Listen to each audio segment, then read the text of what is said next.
Hello అందరికీ welcome back to my channel tasty food tales Telugu. ఈరోజు మన ఛానల్లో స్ట్రాబెర్రీ జామ్ ఎలా చేయాలో చూద్దామండి. ఆల్రెడీ నేను బ్లూబెర్రీ జామ్ చేశాను. మీకు ఒకవేళ రెసిపీ కావాలంటే కామెంట్ చేయండి, నేను మీకు షేర్ చేస్తాను. లేదంటే మన ఛానల్లో వెళ్ళి చెక్ చేసినా కూడా ఉంటుంది.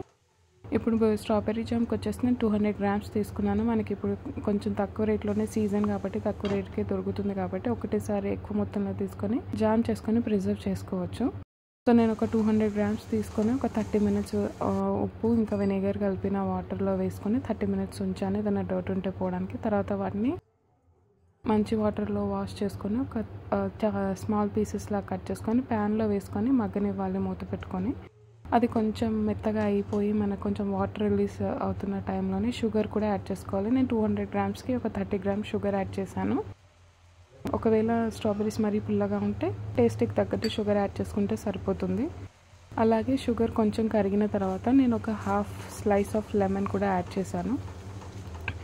ఇది యాడ్ చేసుకున్న తర్వాత బాగా మూత పెట్టుకొని మళ్ళీ మగ్గనివ్వాలి. బాగా ముక్కలు కొంచెం మెత్తగా అయ్యి ఇట్లా స్పాచులతో మనం ఒత్తుకుంటే అది ముషి అయిపోయేంత వరకు మగ్గనిచ్చాలి. మూత పెట్టుకొని సిమ్లో పెట్టుకొని బాగా కలుపుతూ మగ్గనివ్వాలి. సో ఈ కాంబినేషన్ అయితే బాగుంటుంది. దోశలకైనా ఇడ్లీకైనా లేదంటే మనకి చపాతీకి కానీ పూరీస్కి కానీ మంచిగా ఉంటుంది కాంబినేషన్. సో మీరు ఖచ్చితంగా ట్రై చేయండి. పిల్లలకి పెద్దలకి ఎవరైనా తినొచ్చు. మనం వేసిన ఇంగ్రీడియంట్సే మనకు తెలిసిన ఇంగ్రీడియంట్సే కాబట్టి మనం ఎటువంటి కెమికల్స్ యాడ్ చేయలేదు కాబట్టి టేస్ట్ కూడా బాగానే ఉంటుంది.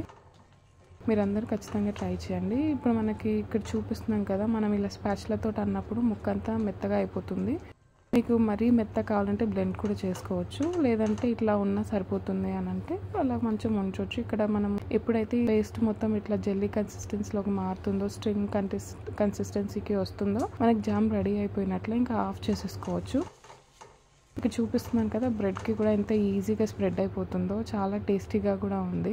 మీరు ఖచ్చితంగా ట్రై చేసి మీకు ఎలా కుదిరిందో నాకు కామెంట్ చేసి చెప్పండి. ఈ వీడియోకి ఇంకా ఇంతే. ఈ వీడియో కనుక మీకు నచ్చినట్లయితే లైక్ చేయండి, షేర్ చేయండి, సబ్స్క్రైబ్ చేయండి, పక్కనే ఉన్న బెల్ ఐకాన్ని క్లిక్ చేయండి. అలాగే thank you for visiting my channel.